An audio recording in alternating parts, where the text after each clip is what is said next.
The Astros somehow split the series against the Rays. How did they do it after being outscored 30-9? What's going on with the injury situation? We're going to talk about this and more on tonight's Locked On Astros podcast. Jainel Diaz, this is Locked On Astros. Hello and welcome to Locked On Astros, your daily Astros podcast. Here are your hosts, Eric the Man Huysman and Brett H-Town Wheelhouse Chancey. We are Locked On Houston Astros, and we update you joins for a daily Locked On Astros podcast. My name is Eric Huysman. You can find me on X at Eric Talk Stros. Find the show at Locked On Astros, your team every day. Brett's taking a night off. I've got my old co-host from Talking Stros back on Sports Talk 790 days.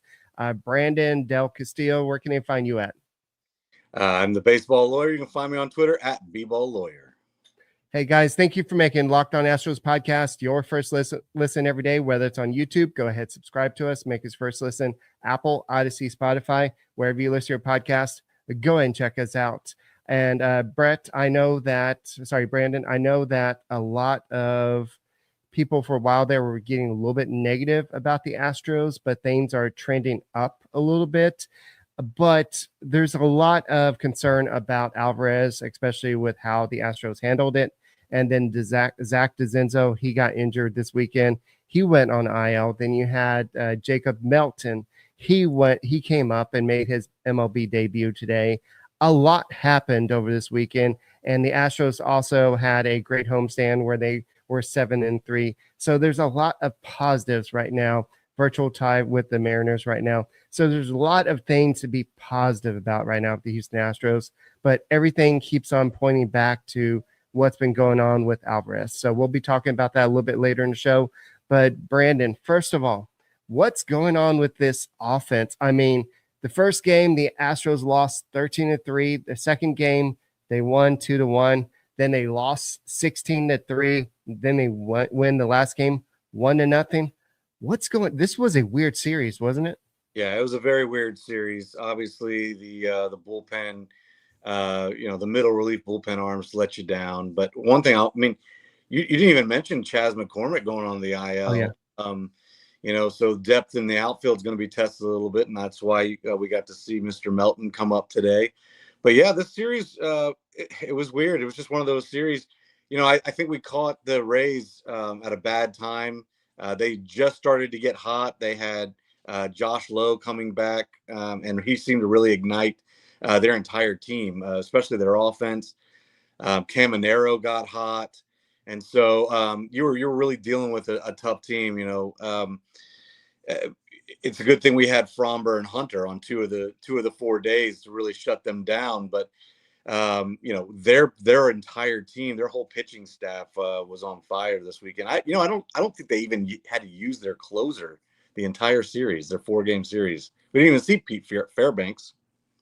Yeah, it's been a definitely weird series because the Astros were either ahead or they were being where to the point where you had to use Cesar Salazar in a game to pitch. That's just how bad it was. And just the fact that the Astros bullpen gave it up in that game on Thursday, that was kind of a shocker because the Astros bullpen has been nails all season. I know they got lit up a little bit again on Saturday, but you can't really say, oh, the bullpen sucks. They've been pitching above their heads for the past 2 months. And so it's okay for them to have a little lapse right there, but you're still 7-3 on the homestand and you're still tied for first place. So you're way better ahead than where you are. You could be the Rockies. Hunter Brown has 8 wins. The Rockies have 9 wins on the season. And in fact, they have the record for the most games played for any team and not reaching 10 wins. So you could be a Rocky fan, Brandon. So there is something to be said about that. But I know as Astros fans, we've been conditioned to winning. And especially after last year, even though you get off to a rough start, even though this year wasn't as bad of a start, but they came back last year to win. So Brandon, what's been the difference so far, in your opinion, with this year compared to last year? I really think it's been the starting pitching. Last year, you had a lot of big blow up games early in the season, and then just not fitting the pieces right. Right. You couldn't when you didn't pitch well, you hit well, but when you didn't hit well, you pitched well. You were losing all the games. This year, I think you have a little bit more balance. You know your team is a little bit deeper. Even though it's funny to say, even though you lost Bregman and Kyle Tucker, to say that your team is deeper, but I believe that it is, especially on the pitching side. Unfortunately, Eric, we're going to find out exactly how deep our pitching staff is because we just keep. We've got 7 starting pitchers on the IL now. We got an entire rotation, so it's going to be interesting to see how that plays out. Yeah, and you've had a couple guys step up. Ryan Gusto, Colton Gordon, and AJ Blueball had to start there, even though it wasn't the best. We had a Brandon Walter start. Yeah, oh yeah, I forgot about him too. And he actually pitched pretty good, so he might be an option down the stretch too. But in the second segment, we'll definitely talk more about the pitching. But right now, it's just about what the Astros are doing right now. And I think this is probably, I don't know if they're a better offensive team than they were last year at this point, but I think that they're a more complete team overall. Their bullpen is better. I think the pitching, despite all the injuries, all the, I don't want to say mishaps in the comebacks or whatever is going on, but I just think that this team is set up better for winning because even when they're struggling to score runs earlier in the season, you knew that these guys were going to do better. You knew that Yainer Diaz was going to start hitting at some point. You knew that Christian Walker was going to start hitting at some point. And you knew that our boy, Jose Altuve, was not going to continue to have a sub 200 batting average for a certain stretch of time. You know he was going to bounce back at some point. And so I think that what the Astros are doing is they're finding a way to win, especially now. We'll talk about this a little bit more in third segment without Alvarez for extended time and without all the guys that they let go, but they're doing it different ways. And so they're finding it at different ways to win. And one thing I did see from Ari Alexander is, I don't know if you knew this, Brandon, and this is kind of news to me, but of course, Aaron Judge, he's having an unbelievable season. But if you look at the AL most valuable player so far, in terms of B-WAR, you have Aaron Judge with a 4.7, but if you second place, it is Jeremy Pena with 3.4, and then Cal Riley with 3.3, and then you have the guys in the National League with Pete Crow Armstrong. This is a guy that nobody thought would be in this situation, but 3.2. So Jeremy Pena is becoming a superstar in front of our eyes, and I don't think even you or me would have seen this at the beginning of the year, and the Astros would not be where they would be right now without him, right? Yeah, no, you're absolutely right. And, you know, you talk about pitching, you talk about hitting. One thing that gets overlooked a lot by teams because it's not sexy is the defense. And the Astros just do not hurt themselves. I think they're either 1 or 2 and outs above average across the board. They're one of the best defensive teams in all of baseball. And I think that needs to be stressed. And, you know, that keeps your teams in the game. With the pitching struggles, you stay in the games, keep them close, and then you can have some timely hitting at the end, which we've seen a lot of lately. I think the most comeback wins here. They've been playing great and really exciting baseball. So you're right; it's a lot to keep positive, but at some point, all these injuries are going to start adding up. So. Yeah, and it's going to put a wear and tear on not only the bullpen but also the rotation and the young pitchers that the Astros have, and eventually Lance McCullers, because we have to understand that no matter how good he's pitching, he hasn't pitched in 2 years. So that's 6 last time, and then he but if he doesn't go deep and Gusto doesn't go deep and Colton Gordon only goes 4 innings, that is going to put a lot more stress on your bullpen. Right. Yeah. So we'll go and talk a little bit more about pitching in a second. And somebody asked a good question. I don't know if you know this, Brandon. When will the All-Star game ballots be released? I was thinking that myself. I actually do not know the answer to that, but maybe we can find out here at the break. I think that definitely Jeremy Pena is going to be a top vote getter, not just in Houston, but across baseball. from what he's done since he's moved to the leadoff position. And definitely, I think that Josh Hader, he's a different animal this year. And Hunter Brown, we'll talk about him next. This guy's pitching on a whole different level. So, guys, thank you for making the Locked On Astros podcast your first listen every day, whether it's on YouTube. Go ahead and subscribe to us. Make us first listen. Apple, Odyssey, Spotify, wherever you listen to podcasts. Go and check us out. Well, guys, are you hungry? I haven't eaten dinner yet, and I wish I had some wonderful pistachios for you, but unfortunately, somebody else likes them just as much as me. That's my wife, and she had them earlier, so I don't have any to show you right now, but I'm sure Brandon loves them just as much. So if you're looking for a snack that's both delicious and nutrition, crack into a good source of protein with Wonderful Pistachios. Wonderful Pistachios is the highest protein nuts. Each 1 ounce serving has 6 grams of protein, giving you over 10% of your daily value. Plus, they're packed with fiber and better for you saturated fats to keep you feeling fuller longer. So whether your wife eats it or your kids eat it, if you can hold on to it, it's a great snack when you've got a long drive to work or you're just at work and you need something to eat. Just go and get some Wonderful Pistachios. It's something healthy and good to eat. So get snacking and get cracking with a snack that packs a protein punch. Visit wonderfulpistachios.com to learn more.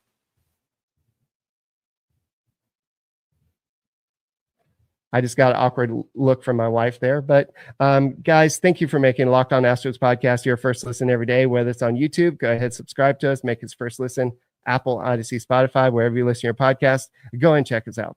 So, Brandon, I know that we're talking about the All-Star game ballot. Did you find out when it comes out? Yep, comes out this Wednesday, June. Okay. So I know that there's you would think that a team that's been struggling as bad as the Astros have early in the season, there won't be a lot of candidates. I know Isaac Paredes is somebody that you threw out at the end of the last segment, but also Jose Altuve. This is a older guy that's making a transition to left field. I know he went through a little slump right there, but that he's going to get some votes. Maybe I don't know if he'll outvote anybody in left field, but I know Astros fans will vote him in at some point. I think he would have got more votes as a second baseman. Yeah, I mean, do they put him? Because do they put him at second base on the All-Star ballot? He's played, I think, 12 games at second base. I don't think that's enough to qualify him at second base. So I think that he'll be a left fielder this year. I don't know. I don't think that they'll put him at second base. I don't know which Astro player they'll put at second base though. So that's a good point because I know Rogers has played a little bit. Dubon has played some out there, but I don't know which Astro has really played the most.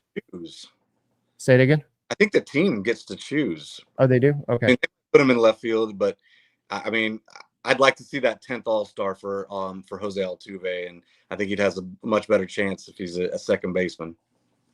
Yes. So the Astros have a lot of candidates, and one of those candidates is Hunter Brown.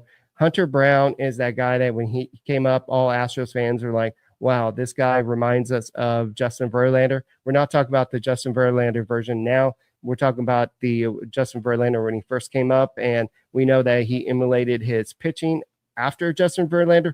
But what he's doing right now, I know he gave up 4 home runs a couple of games ago, but what he offers is a stability like the Astros haven't had in a while. We know that Framber Valdez is, with his game on Saturday, 83 pitches in a complete game. You don't see that often. I believe Brett said on the podcast yesterday that the last lefty to do that was Tom Glavine back in the 90s or something like that. But what Framber Valdez can do when he's on, gets pissed off about giving up the leadoff home run, and then it just has total command. That's great. But there's also games where he kind of loses his focus and gives it up a little bit. But what Hunter Brown does is he gives you that stability that an ace is supposed to do. He's not going to get too high, get too low, and just goes out there and gets it done. And he had a no-hitter through 5 innings today, and he just looked like he was vintage Hunter Brown. Yeah, he's just he's a true ace because he didn't have his great stuff today. He was missing arm side, with his fastball today. He was dropping that knuckle curve in wherever he wanted. That was awesome. So that kept him alive. But he didn't have control of his fastball. Could not win like that.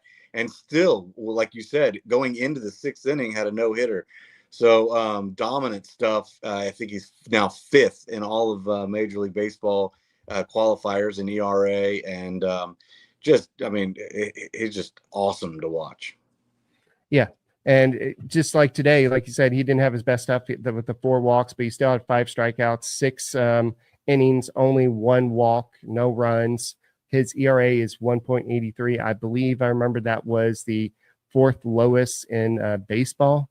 Sorry, 4th lowest in the American League. It's the 5th best in baseball. So what Hunter Brown is doing is he's not only pitching himself into the ace of the Astros pitching staff, but he's trying to pitch himself into Cy Young contention. And if he wins that award, the Astros get a draft pick with the PPI status because this is his final year of that because he pitched a full year, but of his rookie year. But I think that Hunter Brown is great. He's after that 1 start where he gave up the 4 home runs, he just did what he's supposed to do. He had 49 strikes, 35 swings, 12 whiffs, 85.5 miles per hour average exit velocity. But his ERA, like I said, is 1.83. And he just had trouble with his command today, only threw 52.6% strikes, like you mentioned. And so even on a bad day, he only allowed 1 hit and got the job done. And I don't know if you saw this over the weekend, Brandon, but Dana Brown said that after Ronel Blanco's injury was announced, that he is looking, maybe not this very second, but they are looking to possibly add a starter at some point because we know Spencer Arrighetti is just now starting to get out of the cast and play catch. So he's still far away. We don't know exactly when Luis Garcia is going to come back, probably late July, early August. Same timetable for maybe Christian Javier, or was it JP France? One of those two. Yeah, I don't know which one. Yeah, so the Astros need some pitching help, and you can never have enough pitching, and that was my concern this whole offseason. But do you think the Astros have the prospects to go out and get a big-time starter or just another guy? I mean, I think they have the prospects to be able to go out and get someone to be able to plug in. I think you have somebody. You should be able to find somebody you like Kikuchi last year. Right. Still, I'm not worried about the trade, who we gave up and everything. I still think they gave up way too much to get Kikuchi. I do think the Astros have the prospects. The Astros have a lot of players that would interest the clubs. I mean, you see Michael Uyola is now one of the top pitching prospects. He's just dominating. Anderson Brito. There are a lot of I don't know if the Astros would ever even trade those guys, but the Astros have players in the minor league systems that other people would be interested in. So, in order to get a deal done, yes, I think they can get a deal done. All right. So, yeah, I don't know exactly what package will look like. I don't know if Bryce Matthews is still untouchable. I know that Walker Yannick is kind of tearing his way up through the minor leagues. I know that especially with Victor Caratini not under team control beyond this year, I don't see them trading him. Jacob Melton, we'll talk about him next, but he is up with the Astros. That doesn't mean that they can't trade him. But there's a lot of the big-time names are up with the Astros, or the Astros are going to be relying on them in the next few years. So it's hard to decide who the Astros are going to trade. So I think that's Dana Brown's big issue is what are they going to do? Because it's going to not really alter the destiny of the franchise or anything, but it just goes into the decision making of being a GM. And speaking of the decision making of GM, we do need to talk a little bit about these injury updates. And welcome to the major leagues, Jacob Melton.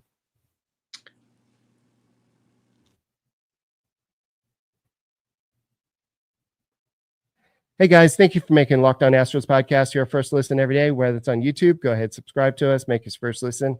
Apple, Odyssey, Spotify, wherever you listen to your podcast, go and check us out. And thank you once again, Brandon DelCastillo, the baseball lawyer, for joining us. Brett is taking the day off, but we are the Locked On Astros podcast. My name is Eric Huysman.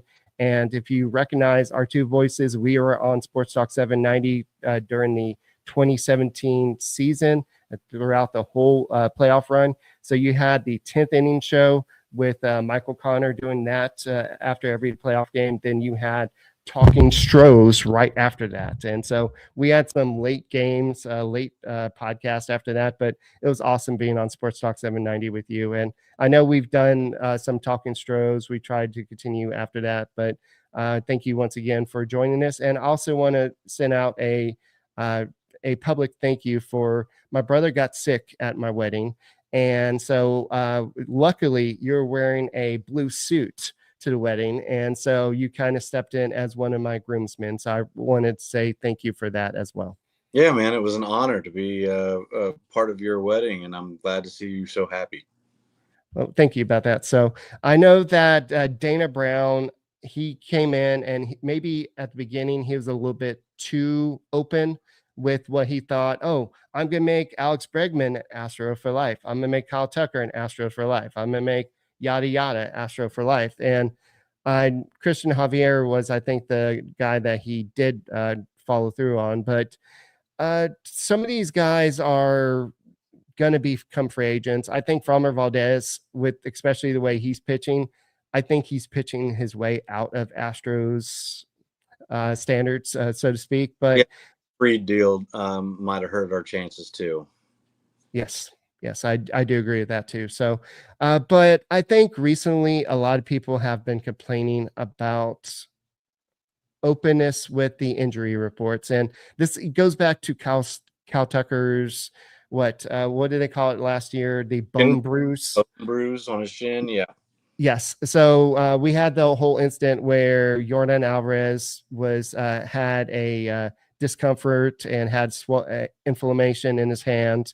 And so they tried to rest him for a little bit. Then he was hitting off a tee and not really coming onto field and trying to make a comeback. And then finally we saw him in the batting cages before the game. They even had minor league pitchers come in to pitch to him. And it was a big ordeal. He even had a home run, but you could see him grimacing. And afterwards, he did admit that there was pain leading up to the initial diagnosis. And there were a lot of things that kind of, he wasn't comfortable with how his hand felt. And I know there's been a lot of things that have been said. I know we need to talk about Jacob Melton. He had a great debut today. But before we do that, let's just kind of talk about the Alvarez situation. What's going on in your point of view? Well, I think it just looks bad from the Astros side because of the history of it, right? They just haven't been forthcoming with a lot of their injuries. And I understand their point. As a lawyer, you know, we have to deal with HIPAA and all that stuff. But, you know, just for them not to release exactly what's going on with these players in the history of the organization, I think has started to have a lot of people doubt and question what's really going on with people every time they go on the IL. In this case, I'm not sure they knew about the fracture, because if they did, they wouldn't have. I don't think they would have let him start taking swings off of pitching machines and a live BP. So I think that it got to a point where they had built it up, that, you know, let him back on the field, let him take those swings. And then they were checking to see, because he still had some inflammation, some pain. And that's when they found it and they shut him down. So in this particular case, you know, it doesn't sound like they knew about the fracture the entire time. But it's just a bad look from the organization on a whole with releasing medical information. And Alvarez said, "It doesn't surprise me that I was fractured. I knew that there's something there in my first MRI with a muscle strain, but that's what I was dealing with. Time passed and it was supposed to get better, but it wasn't." And so I know that he had some imaging done. He had an MRI. I don't know if he had an X-ray done, and I know that they said that the inflammation was basically hiding the possible fracture. And I know Dana Brown essentially came out and said that in the initial diagnosis, you can really see the fracture, and then when they did the second diagnosis, then you saw the fracture, and they said it was 60% healed. And Alvarez actually had his own second opinion done, and Dana Brown said that's a pretty standard. A lot of times, the players and their agents, before the team does the surgery, they typically have the second opinion done just to make sure this is in best interest of the player, not just the team. So I don't know how to feel about this, because you would think that a team that has all this money, all this stuff that they put towards players, that they would have been able to found more. They've only done 2 imaging things. So I don't want to spend all this time on Alvarez, but ironically, Zach Dezenzo left with hand inflammation. And so I know that Brian McTaggart sent some shade towards the Astros. He said, well, Dezenzo went to get some MRI done. Maybe we'll get some results today, or maybe not, or something. So I know that he went on IL, and Jacob Melton came up, and he missed a lot of time this season with a back issue, and he's only played 11 games in AAA. He is the number 2 prospect in baseball. Shea Whitcomb also came up when, like you mentioned earlier, Chas McCormick went down. So you have a lot of the top prospects up here. Cam Smith, I know he's not a prospect anymore, but Cam Smith, you have Melton, and now Shea Whitcomb. How are these guys going to play, and what do you see their role is? Well, I think you're going to see Melton play 4 or 5 times a week. You'll probably see him in left field, which would mean, I would guess, Jose Altuve back to second base a lot more often. Jake Myers, after the May he had, you really can't sit him. He finally got 1 day off. I think this was only his second day off all year. So he's been playing great. You let him play his Gold Glove level center field, put Jacob Melton in left field. And to be honest with you, that's a pretty stout defensive outfield with Cam Smith. I believe Cam Smith leads all right fielders in outs above average and defensive WAR. So with Cam in right, and you put Jacob Melton in his speed and defensive ability in left, with Jake Myers in center, that's gonna be a pretty awesome defensive outfield. Now, will Jacob Melton be able to cut down the strikeouts and be able to hit enough to stay in the lineup and stay up here? That's what we need to see. Is Jake Myers going to cool off at all? He kind of did this last year, if you remember. He had really hot May. I think he was one of the best hitters in May last year, and then cooled off, fell off a cliff there for a while. So hopefully everybody stays hot, and the outfield can keep hitting and playing great defense. We talked about trades. Who do we have to trade? It could come from somebody that's already on the major league roster, like a Zach Dezenzo or a Chas McCormick. These are all, these are options, just like last year when, we were all shocked that Joey Loperfido was traded off the major league roster. So, there are ways to make a trade. Right. So bringing it up, what is Chas McCormick's worth in the trade? Because he hasn't played a lot this year, and when he's played, he hasn't really performed, and now he's out with an injury. So let's say, assuming he comes back healthy before the trade deadline, I know he's not going to get you anything big himself, but is he could be part of a package? Yeah, I believe you're probably looking at somebody that, I think Chas he's a fourth outfielder who used to have great numbers against the left-handed pitching. And so you look for those teams that might look at platooning people. I don't know, somebody, the Pirates have a lot of young pitching, so I don't know if they're a good fit, but somebody like the Pirates that are not going to be in contention and have and like to platoon people. That's something they've moved towards. I can't think of a veteran on the Pirates that would be available, and they're certainly not going to trade any of their young pitching. So, but a team like that, maybe somebody from the Rockies who might, has really good spin rates, but maybe needs to change the scenery out of Coors Field, and you can package maybe a Zach Dezenzo and Chas McCormick and another prospect or something like that to get a pitcher. I haven't looked at. We're just now June 1st.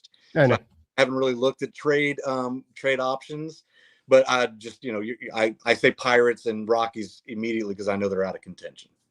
Yeah, that's for sure. And I know sometimes when a rookie has his debut, he has a home run, maybe a double, maybe a single, or just doesn't do anything in his major league debut. I think what Jacob Melton did today was even more impressive. He ran 30.5 feet per second to first base to beat out a infield hit, and the Rays even tried to challenge it. Said there's no way that kid just beat that throw, and he did, and that was impressive. So I think that's going to show what type of player he is. That he's going to be a all out, all gas, no brakes type of player. So hopefully he brings that type George Springer type of mentality that the Astros might be missing in the lineup. So before we end the podcast, any closing thoughts about the Astros as a whole and where I know the Astros are playing the Pirates. Yeah, we get Paul Skeens on Tuesday, man. So it should be a good matchup. You're like, when can we play some of these teams that are down in the bottom of the league? And we're like, oh, finally we get the Pirates. Guess what? You get Paul Skeens' first game. But yeah, the Astros are on the right track. The Mariners did pull out a win in the 9th today, so the Astros remain a half a game back. But they're much better place than they were last year, and it's just a matter of time before they take over that top spot. Yeah, hopefully, because I know Astros fans, they love to go to playoffs. It's exciting time in Houston. And I know the Mariners, especially after what happened last season, they want to take it back. But guys, thank you for making the Locked On Astros podcast your first listen every day. Brandon, once again, thank you. Always enjoy doing podcasts with you, buddy. And thank you for coming back on. And whenever you want to come on, just let me know. And we will see y'all tomorrow. Hopefully we'll be talking about, tomorrow we'll be talking about the Pirate series, but hopefully on Tuesday night, we'll be talking about the Astros pounding Paul Skeens, but I know he's a really great pitcher there. So guys, we'll see you later. My name is Eric Huysman. He is Brandon DelCastillo, and we are the Locked On Astros podcast, and we will see you later. Go Stros. Go Stros.